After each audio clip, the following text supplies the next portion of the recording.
Hello, everyone, and welcome to English Pod. My name is Marco. My name is Catherine. Today we've got an intermediate level lesson for you. If you're interested in buying furniture for your house, you should like this lesson. Exactly. We are going to talk about a ton of different furniture items that you can get to decorate your house to make it all nice. So we're going to talk about a lot of vocabulary today. Pay attention while you're listening to some of the pieces of furniture that we talk about. We'll be back in a moment to talk more about them. How about this floor lamp? Fine, just get it. We have been shopping for furniture for 5 hours. I'm so tired. We still need to find an armoire and a dresser. Fine. I'm going to go home and drop off this nightstand, coffee table, and love seat while you look for the rest of the things. Great. Pick me up in about an hour, because I think I'll also get a beanbag and a dining set. While you're at it, can you pick up a nice recliner? I really want one so I can watch TV. Recliner? In my beautifully decorated living room? I don't think so. All right, we're back. So now what we're going to do is, since we have so much vocab, we're going to take a look at this language in two parts. So now let's go to language takeaway part 1. Language takeaway. Okay, so everyone's heard of a lamp, a light. This is something that you use to read in the dark, for example, to see in the dark. But in this case, we have a floor lamp. Floor lamp. So this is a lamp you put on the floor. Yes, exactly. So usually this lamp would be a lot taller. It'll maybe be like a meter taller, a meter and a half maybe.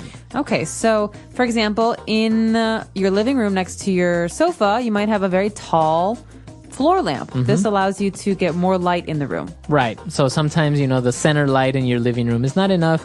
You want maybe more light in the corners. You get a little floor lamp.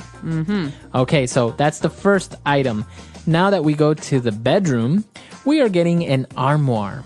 Okay, an armoire. This is kind of like a wardrobe. It's a piece of furniture we use to keep clothes in, but usually they're hanging clothes. Okay, so a closet is usually inside a wall, right? Right. So a closet's a part of your house. It's not furniture. Right. So an armoire is the same as a closet, but it's not in the house, like in the walls. It's outside. It's a piece of furniture. It's a big box. Yeah, I could pick it up and move it. Okay. Yes. So an armoire is a tall place to keep clothing. Usually you hang your clothes. You hang your shirts and your dresses and your coats.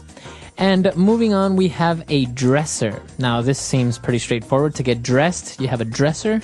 Yeah, it makes a lot of sense, but there is a big difference here between an armoire and a dresser. A dresser is usually drawers. So you keep your sweaters, your shirts, your socks, your underwear in a dresser. Okay. So an armoire, as you said, usually you hang your shirts or your pants. It's for hanging stuff only. A dresser is you have different drawers where you can put your socks, your boxer shorts, and any other things that you keep. Exactly. Okay.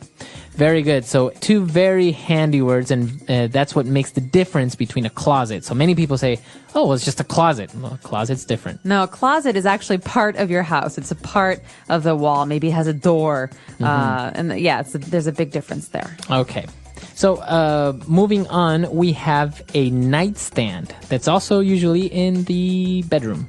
That's right. So I always wondered, why is it called a nightstand and not a day stand? Well, a nightstand, it makes sense. It usually has a lamp on it, a light on it. And so when you're in bed and you want to read, you have a nightstand next to you to put your lamp so you can turn the lamp on. Usually I also keep my books here. So when I'm reading, I put my books down, then I go to sleep. Some people also keep their glasses and their alarm clock on a nightstand. Okay. It's a small table that stands next to your bed. Very good.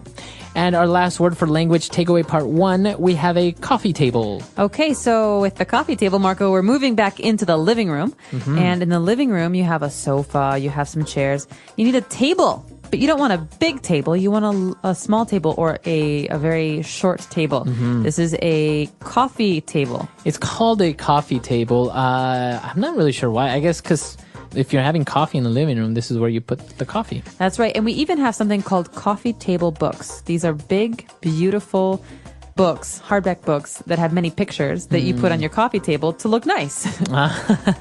It's not for you to read all the time. Well, I read them, but it's more important to use these books to look nice. Yes. And this is interesting though, because in many other countries, they're not really called a coffee table. So a direct translation wouldn't really help you in many cases. No.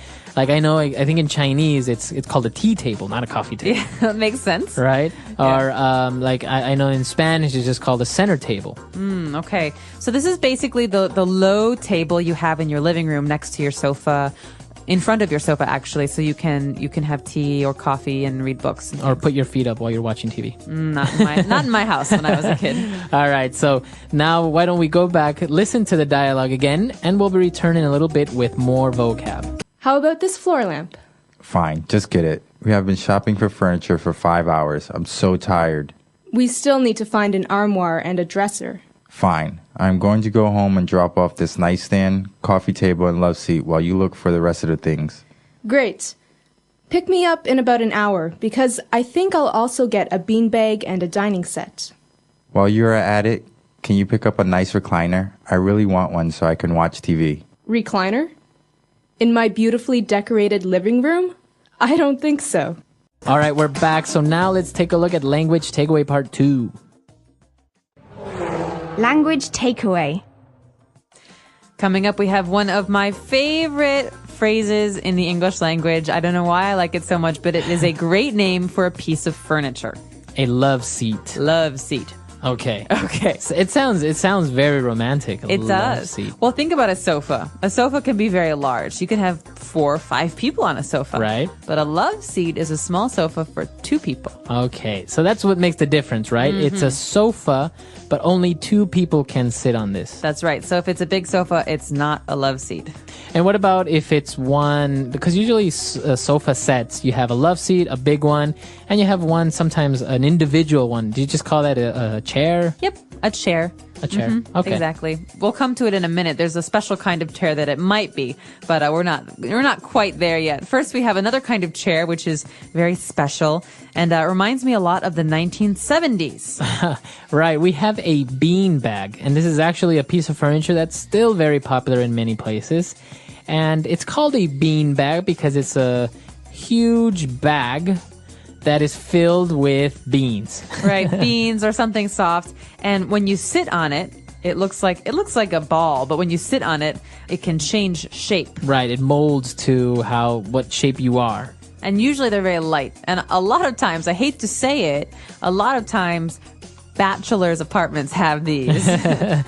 That's right. It's actually very cheap piece of furniture, and it's comfortable. Sometimes if you're watching TV, you can just sit on your beanbag and watch TV. Even I know some people may, fall asleep on a beanbag as guests.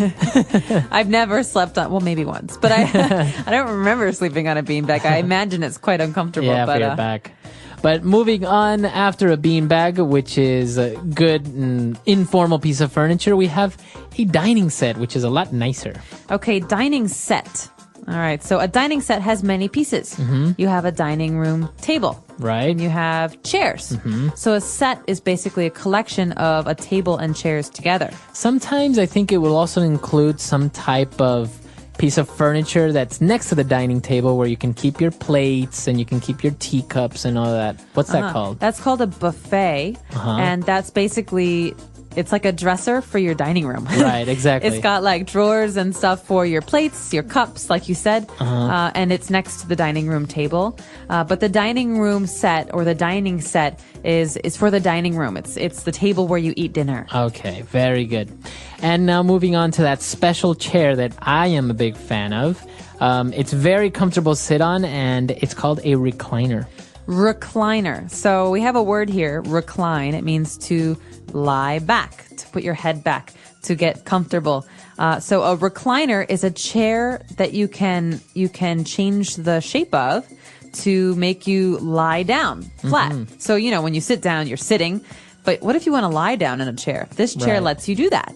And it also, from the bottom part where your feet are, a little thing pops up so you can rest your feet on top of this little extension of the chair. Okay, so it has a built-in footrest. Footrest, exactly. So it's very comfortable. It's very popular. If you ever watch the series Friends, Oh, yeah. they have the recliners. It's very comfortable to watch sports, for example. You have your beer. Joey has his recliner. Right. And remember when Joey and Chandler live together, they have the two recliners Yeah. in front of the TV. Those chairs are recliners, Yeah. and they're very, very popular. Actually, I think in the United States, they're very commonly known by the brand Lazy Boy. That's right. There's a brand. It's not a kind of furniture, but it's the name of the brand. It's Lazy Boy, and they're very, very famous. You're right, Marco, Right. for their reclining chairs. Exactly. So, Lazy Boys, you may hear it, but the real word for it is called a recliner. So, a lot of interesting pieces of furniture there. I think our house is going to look amazing. So, why don't we go back and listen to the dialogue one last time? How about this floor lamp? Fine, just get it. We have been shopping for furniture for 5 hours. I'm so tired. We still need to find an armoire and a dresser. Fine. I'm going to go home and drop off this nightstand, coffee table, and love seat while you look for the rest of the things. Great. Pick me up in about an hour, because I think I'll also get a beanbag and a dining set. While you're at it, can you pick up a nice recliner? I really want one so I can watch TV. Recliner? In my beautifully decorated living room? I don't think so. All right, we're back. So, talking about furniture, it's very interesting. How do you take it home? What do you do? And in this case, they were transporting it themselves. And the guy said, I'm going to go home and drop off this nightstand, coffee table, and love seat. So, to drop off. Okay, this is a great verb, to drop off. It's a verbal phrase, so the preposition there is off, not on. Right. So I could say, for example, Marco, I'm just going to drop off my bag at home and then I'll meet you guys for dinner. That means I'm going to go to my house and put down my bag and then I'll leave. So to drop off is basically to go somewhere so you can put something in that place. But it doesn't mean that you're going to go to that place and stay there. Right. So if I say I'm going to drop off the kids at school, that means I'm going to take the kids and leave them at school and then go away. It doesn't mean you're going to school yourself. Right, exactly. So can you drop off the laundry at the dry cleaners, please? Very good. So I'm going to take the laundry to the dry cleaners, leave it there, and then go somewhere else. So what happens at 3 o'clock when the kids are still at school? That's right. Now we use the opposite verbal phrase, and that is to pick up. Okay, drop off, pick up. So you go pick up the kids, you go pick up the laundry. So this isn't just about picking something up from a table or the ground. You can actually use your car to pick something up. Right. You go and retrieve it. So I'm going to the post office to pick up my package. Very good. So phrases that you're going to have to use if you're talking about furniture, if you're talking about buying something. And while we're on the topic, I know that one of the most popular places to buy furniture is IKEA. Are you a big fan of IKEA? I like IKEA, and I love what they've done for people who don't want to spend too much money on furniture. Furniture is expensive. Furniture is very expensive. You can spend $5,000 on a sofa. Yeah. And so IKEA is a wonderful brand and I think a wonderful company because it makes good looking furniture affordable. And it's because you put it together yourself, right? That's right. A lot of things you have to assemble or put together by yourself. So you buy it in a box and then you make it. And Yeah. it's a little bit frustrating sometimes. But for people like me, and I'm sure people like you, Yeah. it's part of the fun is putting stuff together. Yeah, because you kind of feel like you kind of built it, but you really didn't. So it kind of gives you that false sense of accomplishment. It's like I'm in the 19th century and I can make my own furniture. So it's very popular. I've actually, and apart from having great furniture, I understand that they have amazing meatballs. They do. Well, I'm a Swedish. I never get to eat Swedish meatballs, and here in China, they do have some of the better meatballs around. So I would recommend if you haven't tried them, try them. They're pretty good. Yeah, go to IKEA. Go to IKEA, have some dinner.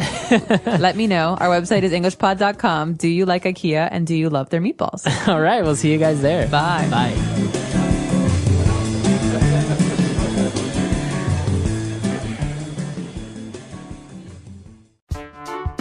The English Pod Audio Review. Listen to the meaning, then say the vocabulary word. A tall lamp with a base that stands on the floor. Floor lamp. A large wardrobe or cabinet. Armoire. A set of shelves usually used for holding clothes. Dresser. A small table or stand placed at a bedside. Nightstand. Small sofa that seats 2 people. Love seat. An armchair that can be reclined. Recliner. During the time you are there. While you are at it. Let's try that faster. A large wardrobe or cabinet. Armoire. An armchair that can be reclined. Recliner. During the time you are there. While you are at it. Small sofa that seats 2 people. Love seat. A set of shelves usually used for holding clothes. Dresser. A tall lamp with a base that stands on the floor. Floor lamp. A small table or stand placed at a bedside. Nightstand. Now say the word and hear it in a sentence. Armoire.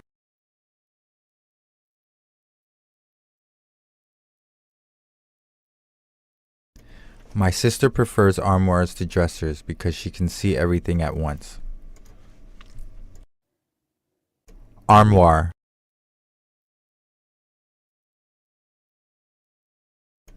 My room doesn't have a closet, so I use an armoire instead. Armoire.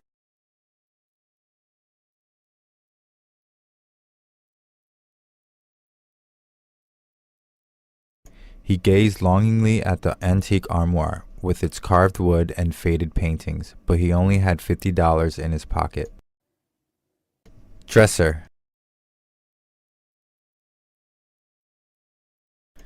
Please make sure you put your clothes away in your dresser. Dresser.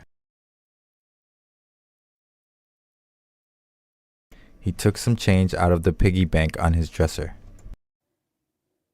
Dresser.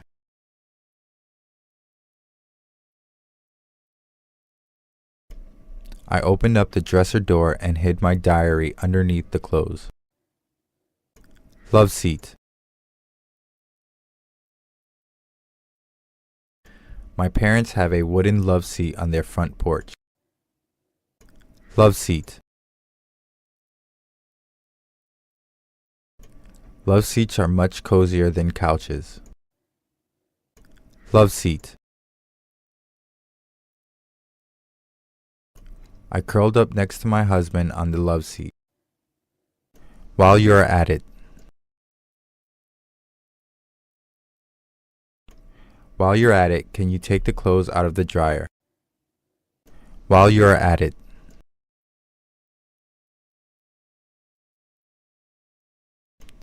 While you're at it, can you make sure the dogs have enough water in their bowl? While you are at it. Can you pick up some coffee while you're at it? Recliner.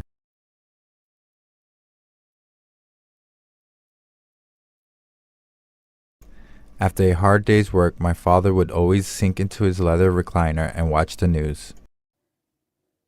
Recliner.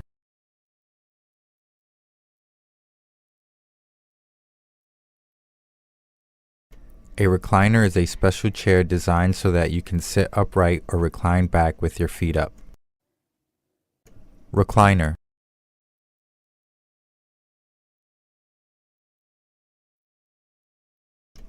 It wasn't until a few hours later that I discovered the chair I was sitting on was a recliner.